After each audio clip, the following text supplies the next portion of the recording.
Ya, assalamualaikum warahmatullahi wabarakatuh. Selamat pagi semuanya. Semoga di pagi hari ini masih semangat. Nama gue Agung Ramadan. Di sini gue akan memandu kalian semua untuk mengulik lebih dalam mengenai sejarah kolonialisme.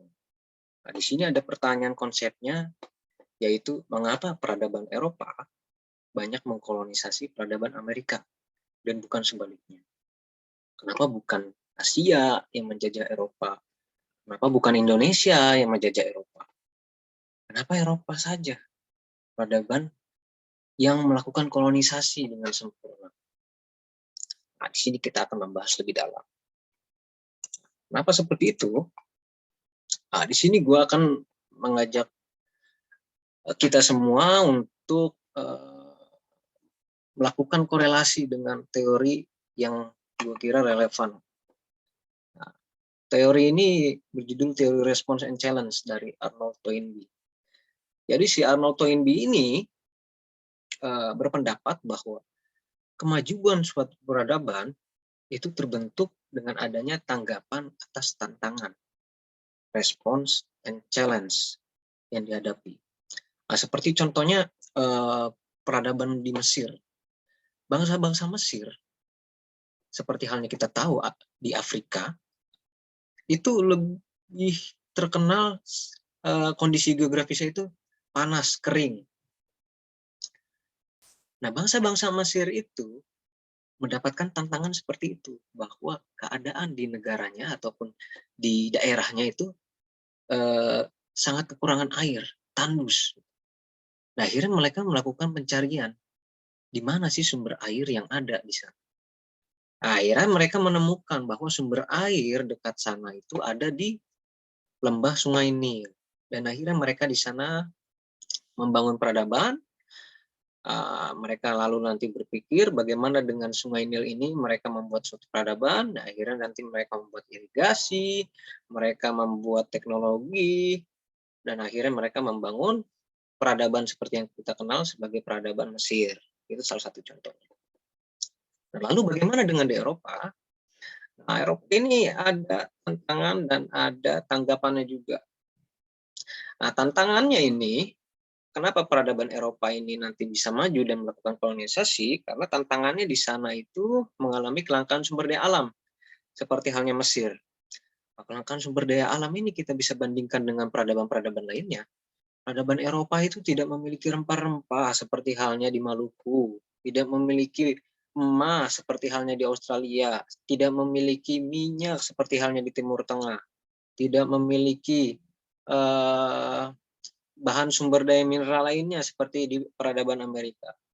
Tetapi dari kelangkaan sumber daya alam tersebut dijadikan sebuah tantangan dan nantinya akan memunculkan tanggapan.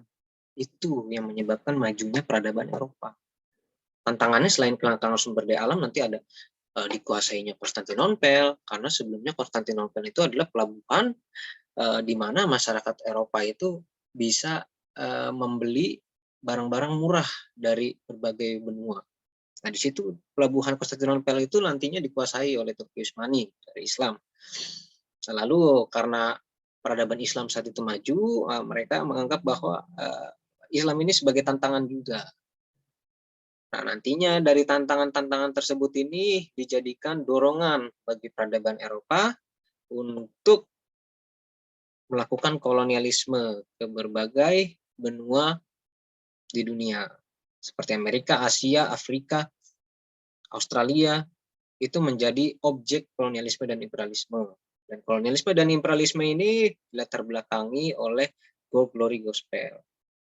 Nah, lalu bagaimana dengan peradaban lainnya situasinya? Apakah peradaban lainnya tidak ada tantangan dan tanggapan seperti halnya peradaban Eropa? Nah, contohnya seperti peradaban Amerika, itu ada. Tantangannya dan tanggapannya pun ada. Tetapi persepsinya ataupun tanggapannya itu berbeda dengan halnya yang dilakukan oleh Eropa. Tantangan dari peradaban Amerika itu sebenarnya ya kekayaan alamnya di sana ada. Mereka hanya tinggal mencari ataupun food gathering. Lalu masyarakatnya itu sifatnya heterogen, lalu masyarakatnya tradisional, dan karena heterogena tersebut sering ada konflik. Jadi mereka menganggap bahwa ancaman-ancaman di sana itu ya hanya konflik dengan suku-suku sekitar, makanya mereka menanggapi masalah tersebut dengan berperang, dengan memperkuat armada, perang. Mereka tidak memikirkan bagaimana kekayaan alam nantinya, karena situasi geografis di sana sudah kaya, berbeda dengan di Eropa. Maka dari itu Amerika tidak memikirkan bagaimana caranya saya menjelajah ya ke daerah lain, mungkin daerah lain mempunyai kekayaan alam yang lebih di sini.